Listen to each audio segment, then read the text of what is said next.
What is up, y'all? Welcome back to The Secret Life of B. Y'all already know I'm B, and I have another video for you guys today. It is a June and July TBR.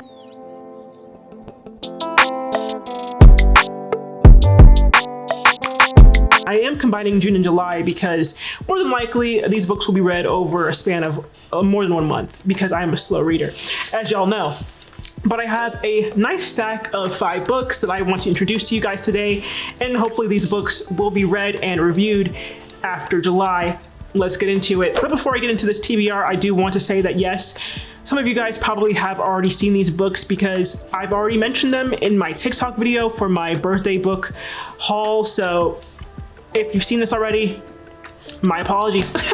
Anyways, on YouTube here, I wanted to talk about it, so that's why I'm bringing it here. Let's get into the TBR. Okay, so the first book in this TBR is a book by the name of Mexican Gothic by Silvia Moreno Garcia. And this is a horror book, and I have actually not read a whole lot of horror books, even though I love the horror genre. I love horror TV show and horror movies. And so I really do want to get into more horror books.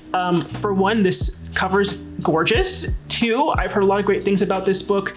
I feel like it's eerie. From what I read about it so far, I don't know a whole lot about it, but it seems like it's an eerie book. It's revolving around a really unsettling house. It gives her nightmares, and then she's dealing with a man that she doesn't really trust. I think someone from her family contacts her because it seems like she's somewhat in danger, or she's feeling very scared, or something's happening. And so she goes out and visits this family member, and her husband is who she's scared of or wary of. Something's going on with the husband. And so I think that's all I'm going to know about this book. I want to be shocked when I read this book, but I know from people that have read it that it sticks with them for a while. And I hope that has the same effect on me, because in honesty, like some horrors, I feel like I've become desensitized to.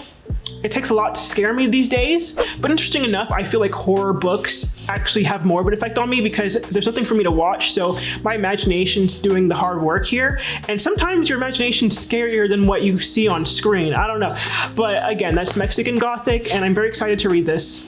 Okay, so the next book in this list is a book that I'm sure a lot of you guys have probably heard about. This book is popular on both BookTok and BookTube. It's been widely mentioned for years now, and if you're in dark academia circles, you definitely heard about this, because I would consider this book to be the mother of dark academia. You know what I mean? And it is The Secret History by Donna's Hart. Now listen, I have not read a dark academia book. Well, if you consider Ninth House to be dark academia, then sure. But I feel like this is my first dark academia book, and boy, is this a book that you want to start, because I've heard nothing but great things about this book. Like I've heard so many overwhelmingly positive reviews about this book, and so I'm very excited to start it. Obviously, my expectations are very high. Again, I don't want to know too much about this book when I go into it, because I want to experience the book with my own thoughts. Like, and by that I mean, a lot of people have certain expectations on this book, and a lot of people kind of portray it differently. At least this is what I've heard. I've heard people online say the way this book is marketed and promoted by fans online is not actually the type of book it is.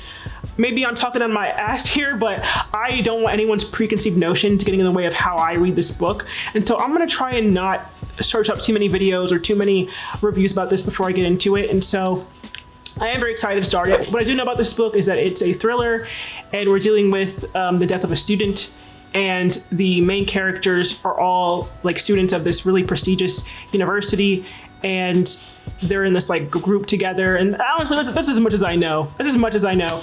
But I am excited to start reading this, and please do not give me any spoilers in these comments, babe. Anyways, that's The Secret History. Third on the list, we have Open Water by Caleb Azuma Nelson. And this is a very short book, a novella, so I'm very confident that this will get read very quickly. And also, sometimes when I get big books, it discourages me from even starting it, because I'm like, dang, I'm not gonna finish it. Like, I'm a slow reader. But this is doable. This is like 150 pages. We can do this, y'all. But anyways, it is based off in the UK, so these are British characters, but they're black. We love that. There's just a different experience with reading Black characters. I feel like I can relate more to the stories, and it's more enjoyable for me, to be honest. But this story in itself, I hear, is actually quite heartbreaking. So I got to be in the right mindset when I read this. But it's I think both a romance and also contemporary novel. So you are seeing the progression of these two, I believe they're artists, and they kind of go into the topics of like how they're treated in these art circles, kind of ostracized, and you know, they are Black artists, so you have to imagine the struggles that they're going through. And I think it's going to be a pretty heavy read. I'm also someone that considers myself artistic. I'm not an artist, I don't draw, but I feel like the things that they go through in this book I might be able to relate to. And also I'm hoping that the romance pulls through. I haven't heard a whole lot about this book. I've heard this book mentioned quite a bit on TikTok, but I haven't really dived deep into the actual reviews. So I'm not sure what I'm going to get myself into, but I have heard that the general consensus of this book is quite positive. So that is Open Water. I'll let you guys know how I feel about it. Trust. Okay, fourth book on this list is a book that I am very excited about. To be quite honest, I feel like I'm the most excited about this book, and probably the book I'm going to probably finish first. But it is called Modern Divination by Isabel Agajanian. And y'all, this is not even a book I had on my radar. I'll tell you what, all these books I have kind of known about and had my eye on for months to like a year, right? This book, I just found out about it not too long ago. And the way that this TikTok creator talked about this book, I was like, I have to get this book now.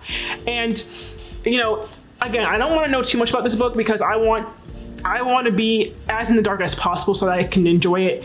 But this book, what I do know is it's like a cozy fantasy, dark academia as well. There is, I think it's rivals to, or academic rivals to lovers. I'm not totally sure, but there is some romance in here.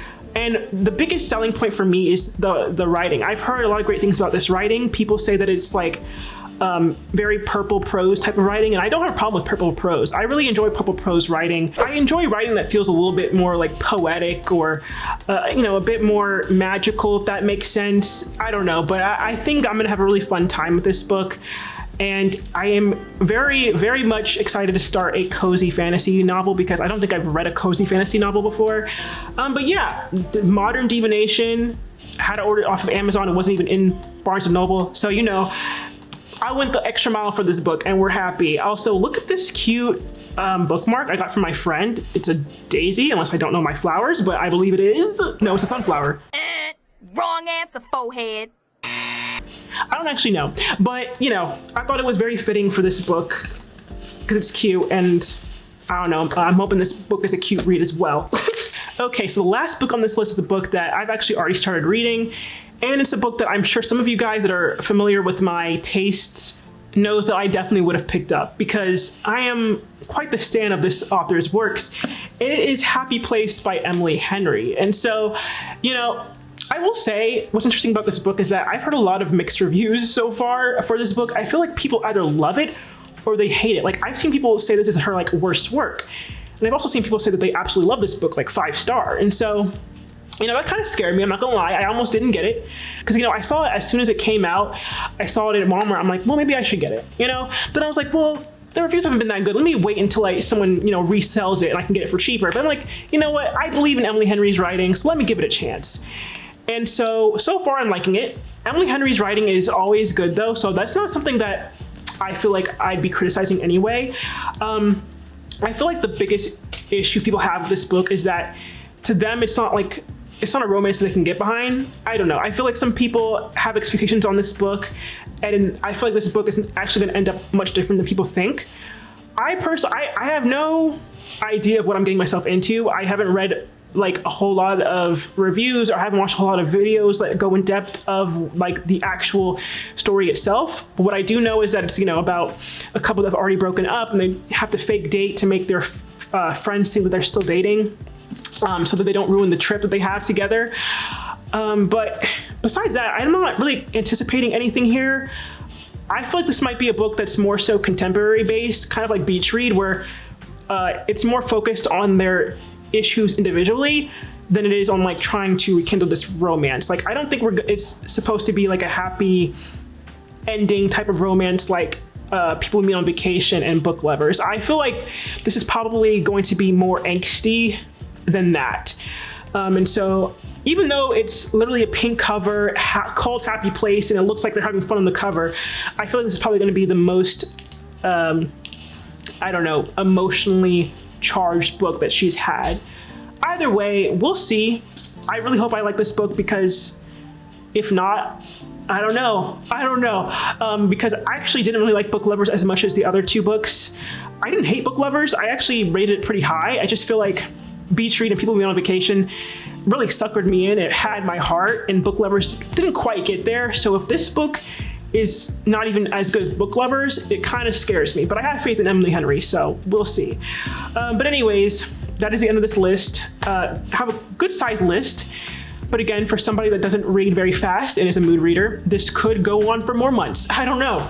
But if anything, I hope I have at least 2 of these books finished by the end of July, because that'll be like a book a month. But we'll see. If any of you guys read these books, let me know if you like them. You know, don't give me a rundown, because I don't want to be spoiled. But yeah, like, you know, give me your opinions in general of like how you liked it. If you have any other books that you guys are reading in June and July, let me know. And yeah, if you like this video, like, comment, subscribe, and I will see you guys in the next video. Bye.